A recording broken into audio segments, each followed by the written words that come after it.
Yo, what's going on, everybody? Welcome into another episode of Mets Daily on the Fan Arch Network. John Saponaro here with you today and every day to talk about our New York Mets. But of course, before we get started, a quick shout out goes to our friends over at Kalshi for sponsoring the video. And I should also mention, if you haven't already, now's the perfect time to subscribe to the channel. We're sitting at just over 4,000 subscribers, and we're trying to get to 5,000 before the end of the Major League Baseball season. Well, the Mets wrap up their road trip. It was a successful road trip. It was a good road trip. It was a well-played road trip, but it ends on a little bit of a sour note as the Mets are unable to win the rubber match in Atlanta against the Braves. They're unable to win the series, and so that means that they end the road trip with a loss. They end the road trip with a series loss. They end the road trip with back-to-back losses to the Atlanta Braves, and what is still, again, a very successful stay on the road where they went to 3 different cities, played 9 games and won 6 of them.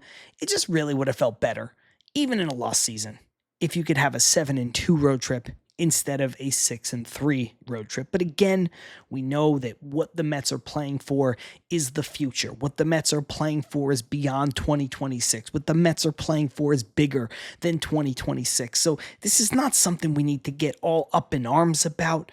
But it's just a bummer when the game ends the way that the game ends, especially because the Mets had their chances at different points throughout this game, but most notably in that 9th inning against the great Braves bullpen, against an electric closer.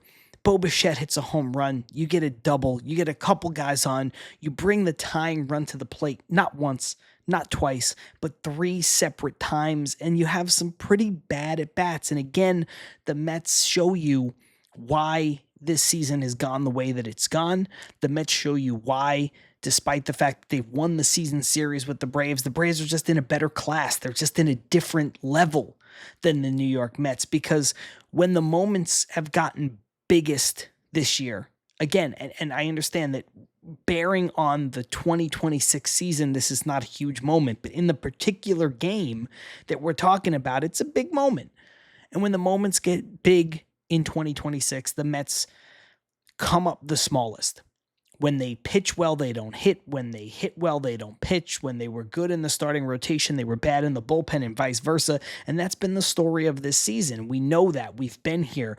I've been talking to you guys about this since the beginning of June. Jake Brown was here before me talking to you guys about it since the start of the season.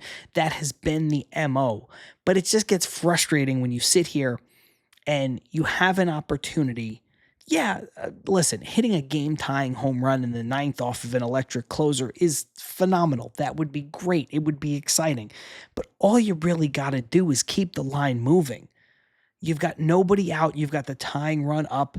You've got a runner on third base. Like, just do what needs to be done to get a run in and have the next guy try to do his job too.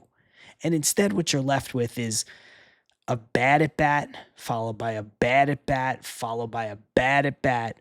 Boom, boom, boom. Good morning, good afternoon, good night, game over. And again, this is an inning that started with 2 extra base hits. This is an inning that started with a home run and a double. And then it just dies on a vine. It ends in a whimper. And again, too many times this season, that's what we've watched.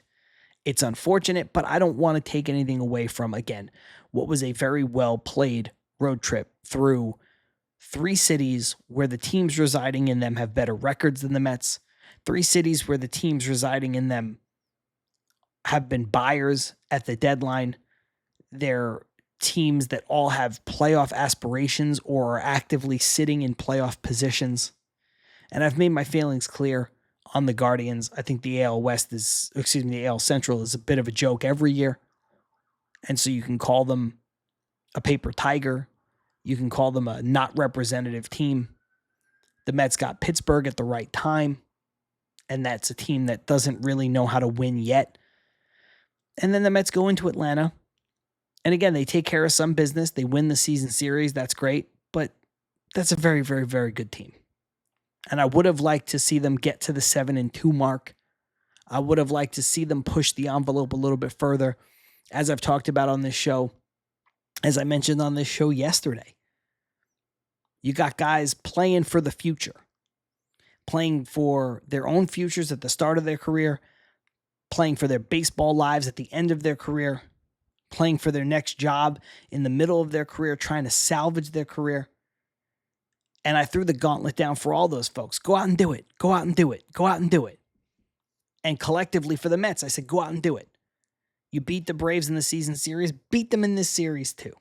Play spoiler. They couldn't quite get it done, and so it goes.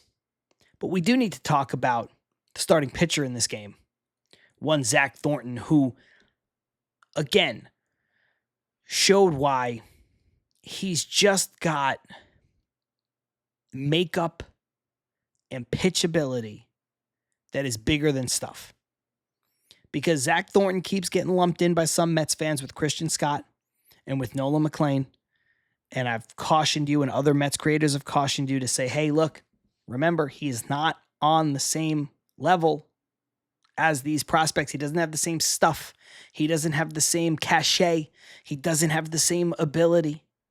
But what he does is he knows how to pitch. He's got a deep pitch mix. He's not afraid to throw strikes. And even in a game where he gets hit a little bit, he only gives up 3 runs. He goes 6 innings. He gives the Mets another quality start. He gives the Mets another chance to win. And every time I watch Zach Thornton pitch, win, lose, or what have you, I am left with the same thought process that this is a guy who looks like a Major League Baseball starter. He's a guy who looks like he can be in your rotation, in the 4, in the 5, pitch a lot of innings for you, keep you in the game, give you quality start after quality start. Every once in a while, he'll probably get hit around a little bit, but he just looks like a guy who's going to stick around. Other places, other outlets have said he's, in the mold of David Peterson or John Neese, Steven Matz. Maybe Steven Matz had a little bit better stuff in terms of fastball velocity and stuff like that when he first came up with the Mets. But I think Neese is a fair comparison. John Neese was here for a long time. Pitched a lot of innings, a lot of quality innings for the New York Mets. I think Steven Matz kind of flamed out. I think the only comp is that they're both lefties. I think David Peterson has had a lot of boom and bust, and I think the only comp there is that they're both lefties.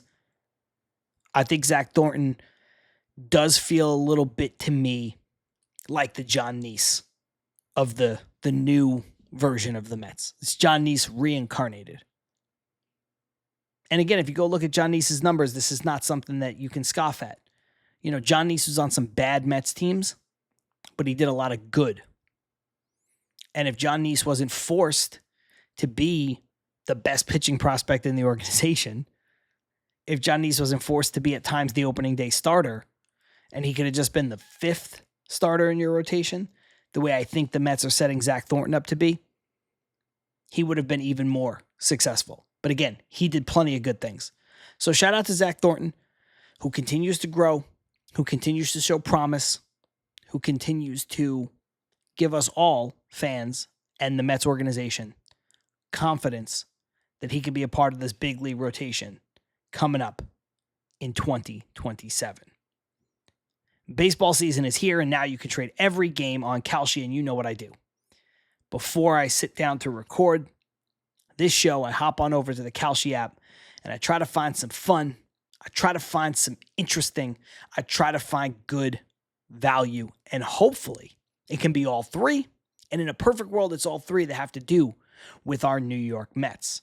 And this is a little bit of a new segment where we dive a little bit deeper into a game. And this one doesn't have anything to do with the New York Mets because the New York Mets are off today. But it is a big game in terms of Major League Baseball. It's an important game in terms of the landscape of Major League Baseball. It is the Field of Dreams game. It's the 3rd time in the history of baseball that the MLB has decided to put on this unbelievably fun spectacle at the site of the classic movie Field of Dreams from 1989. Out in Iowa, one of the best reasons I could think of to go to Iowa. I've been there, been to Des Moines, I've been to Cedar Rapids. It's got a little bit to offer, but Iowa is not exactly popping off. But I love the Field of Dreams game. I think it's fun. I think it's interesting. I think it's quirky. I think it's weird. I think it's one of those things that when you sit down and you say, how can you not be romantic about baseball? And that refrain plays over in your head. I think this is exactly what we're talking about. I've criticized baseball a lot, not necessarily on this show, but on my other show, Till Mets Do Us Part, we take a little bit more of a macro approach to Major League Baseball at times. I'm sure I'll get to it here in the offseason when there's a lockout and there's talks about a salary cap, but I have criticized baseball a lot. I say that they look for love in all the wrong places, rule changes, trying to grow the game, but then not really grow the game, trying to do just things that fly in the face of what they should be doing. But this Field of Dreams game is one of those instances where they get it right. And if you look, you'll see it's the Philadelphia Phillies versus the Minnesota Twins. They're going to be out in the cornfields. There's not going to be an ABS system because that stadium is not set up to run ABS. So it's a little bit of throwback baseball for one game, one moment in time. They're going to be wearing their old uniforms. It's going to be Hall of Famers in attendance. It's going to be on Netflix, which is a bit of a bummer because I think this should be on free TV for everybody to see, but I digress. Two teams record-wise in the ballpark of each other. I think Philadelphia has a better roster top to bottom. But if you look on the screen, you'll see that there's a slight edge for the Minnesota Twins. Slightest of edge. 51% right now trading for Minnesota, 49% trading for the Philadelphia Phillies. And just for the sake of being a New York Mets fan and being a Philadelphia Phillies hater, I'm rocking with the 51% and the Minnesota Twins today.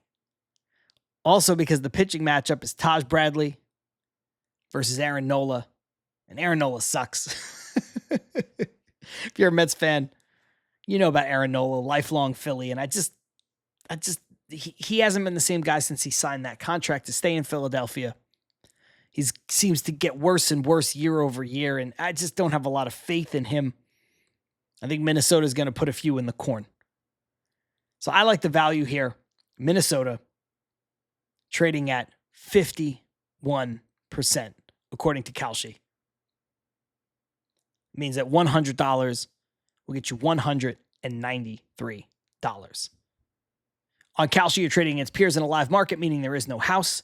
And as the probability changes, you can buy into and out of your position. For a limited time, download the Kalshi app and use the code FANARCHBASEBALL to get $10 when you trade 10. Kalshi, trade on anything. Must be 18 and over.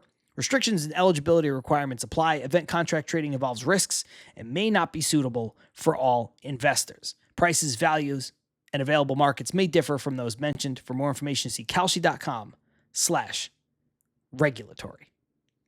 Back to business with our New York Mets, and we have talked about the bullpen. We have talked about the revamped bullpen. We have talked about the good. We have talked about the bad. We have talked about everything in between with this New York Mets bullpen. Once the strongest unit on the team, they break it up at the trade deadline for the first 6.5 games, 7 games or so. After the deadline, this new look bullpen filled with guys you've never heard of and guys trying to come back and guys trying to make names for themselves was electric, and it did not miss a beat. We talked yesterday about how there was going to be some regression to the mean, and we saw it for the first time, and the bullpen's regression reared its ugly head yet again, because the Mets lose this game last night 6-3. And yes, Zach Thornton wasn't perfect, but Zach Thornton gave up 3 runs, went 6 innings. The Mets also had a little bit of juice. The Mets had a little bit of wind in their sails. The Mets were starting to make a game of it. At one point, this was 3-2. And then Daniel Nunez comes in the game and promptly allows 3 runs. And when I say promptly, I mean quick, fast. He was getting hit all over the ballpark, back-to-back home runs, puts a couple other guys on base, gives up another base hit, and before you know it, it's a 6-2 game, and it looks like the game is out of reach before, again, the Mets tried to rally, but just fell a little bit short in the ninth. But Daniel Nunez is a talented pitcher. Daniel Nunez 2 years ago burst on the scene and was electric for the New York Mets when he was pitching. Dealt with some injuries, had Tommy John. That's kind of been the story of his career. Just never healthy, never quite right, never able to put it all together. And you feel for Daniel Nunez because, look, he is coming back after a lot of time away. And it's just clear that he does not have a feel for his pitches right now. It's clear that he is healthy and he's in shape, but he's not in game shape. If you're a wrestling fan, you know that wrestlers will often talk about how coming back from injury or time off, that they might be in great shape. Physically, you look at them and it's like they're carved out of stone, but they're not in ring shape. Ring shape is different. Getting into that ring, running the ropes, diving off the turnbuckle, and engaging in that kind of physicality with another person or another two people or another whatever in a tag match, whatever the case may be, it's tiring. It's tiring in a way that running on the treadmill doesn't get you ready for it. It's tiring in a way that even if you're built like a Greek statue, you're not ready for it. It's tiring in a way that all the weight in the world that you can lift, you're not ready for it. The endurance is different. And I think that's a little bit of where Daniel Nunez is right now. Daniel Nunez is healthy. Daniel Nunez is showing you that he can pitch. Physically, he can pitch. But I don't think he has the touch and the feel. I don't think he's quite there. I don't think he's where he needs to be. And oftentimes when guys come back from injury, that's the last thing that comes with it. First, you have to get over the hump. Am I healthy? Can I throw hard? Can I let it all loose? Can I do what I need to do? You start checking off boxes and checking off boxes and checking off boxes. But then you have to pitch. Because coming back from injury, rehabbing, a lot of that is throwing. And we talk about the difference between being a pitcher and a thrower all the time when it comes to Major League Baseball. But when you're rehabbing, you're getting better, you're building up your arm strength, you're not really pitching, not at first. What do they say? He threw from 100 feet, threw from 90 feet. He threw off a mound.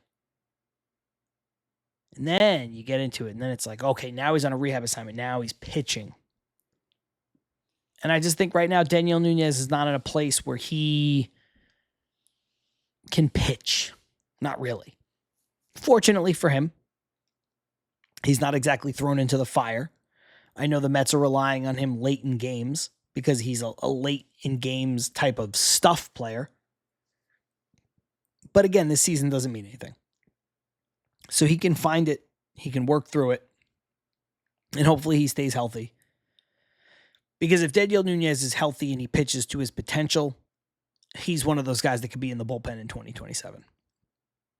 But right now, this just ain't it. And you feel for him. Because again, he's a guy who could be pitching for, his last shot or two right now.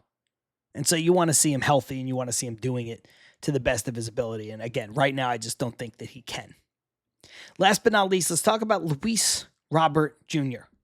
Luis Robert Jr., again, the source of a lot of ire for Mets fans this season. Mark Vientos is one of those guys. Marcus Semien is one of those guys. Jorge Polanco has been one of those guys. At different points, Bo Bichette's been one of those guys. Freddie Peralta, while he was here, was one of those guys. Luis Robert Jr. hasn't necessarily been healthy enough and on the field enough to be on the same level with some of those folks. But because I think a lot of Mets fans realize that they didn't really give up anything to get him. And it was a worthwhile flyer to take, but it hasn't worked out. But over the last 2 days, Luis Robert Jr. has showed you the good, the bad, the ugly, and everything in between. Luis Robert Jr. will make a spectacular catch like he did in the game 2 nights ago, bailing out Jeffrey Yan, running up against the wall, doing something crazy. And then, like he did last night, he'll hit a home run, puts the Mets within 1 run, a majestic shot off of a lefty, sure, who he crushes, but off of a lefty who pitches well against lefties, pitches well against righties, and doesn't really give up any runs. And Luis Robert Jr. shows you, damn, look at all that skill. But then Luis Robert Jr. also has some boneheaded bats. Luis Robert Jr. falls asleep in center field, allowing Ronald Acuna Jr. to take an extra base. Luis Robert Jr. hits into a double play at the worst time, despite the fact that he's, still very fast. And this is the Luis Robert Jr. experience. And this is the Luis Robert Jr. experiment And it's fine, I suppose. But it would have been really great if the Mets could have found a way to get this guy off the team at the trade deadline. I understand why they didn't. Luis Robert Jr. is still owed a good chunk of money. There's a buyout, which for the Mets doesn't really mean a lot because it's only a couple $1,000,000, and the Mets have plenty of money. But for an acquiring team, that's probably a hindrance. And the Mets didn't want to just give him away for nothing and have to pay the salary. I think if the Mets could have given him away for nothing and a team would have taken the salary, they would have been fine with that. And I think if the Mets were willing to pay down his salary, but get something back. Something. Not anything good, not a top prospect, but something. Give us a 19-year-old in low A. Give us a guy in your developmental complex league, like something. And those deals weren't there. And I understand why they weren't, but they just weren't. And so the Mets decided, look, we're not going to pay this guy and get nothing back and not have him play on our team and go play somewhere else. But the problem is, now we have to deal with the good, the bad, the ugly, and everything in between. And I want to see A.J. Ewing out in center field every day. Now, I don't have a problem, especially with Soto hurt. I don't have a problem with watching these three guys play baseball in the outfield, Benj, Robert, and Ewing. I don't have a problem with them being out there. I really don't. But Luis Robert Jr. at this point is no longer the budding superstar that people thought he was in Chicago 3 and 4 years ago. Luis Robert Jr. is also, because of the injuries, and it's unfortunate that it goes this way, but better athletes and better players than him have dealt with this. Luis Robert Jr. is not the athlete that he was because of these injuries. He's not the player that he was. He doesn't have the same ability that he had. And so I don't think we have to defer to him as the New York Mets. I don't think they have to defer to him and keep him in center field. I think he's a guy that can play left field. Put A.J. Ewing in the place where he's going to play for the next year, 2 years, 3 years, 4 years, 5 years, who knows, 6 years, maybe more. So all three of these outfielders are going to play. Ewing, Benj, Robert, sure. And right now they're all going to play basically every day, and that's fine. But I don't want to see Luis Robert Jr. in center field if we don't need to. Put him in left field. Say, hey, man, thank you. Tell him it's going to help his market or something. Hey, people have seen you as just a center fielder. Let's have them get a look at you in right field and left field. Left field would be great because I don't want to really upset Benj either. But, you're already moving Benj sometimes for Brett friggin' Beatty in the outfield. So you can put Benj in left and put Robert in right field sometimes. And on the occasion here, there, whatever, maybe you put Ewing in left field too, and you just every once in a while. But this steadfastness that they're operating with, where, oh no, Luis Robert Jr. is a center fielder. Come on, give me a break. It's 2026. It's not 2022, 2023 anymore. We know what this guy is. We know what he's capable of. And we know what he's capable of from a not staying on the field and getting injured standpoint. I think the Mets have to stop kidding themselves a little bit. Just a little bit.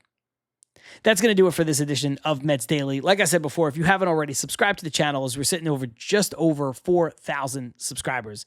We're trying to get to 5,000 by the end of the Major League Baseball season. We would love to get to that number, but more importantly, we would love for you to be a part of this growing community. Until next time, I'm John Saponaro. See you tomorrow.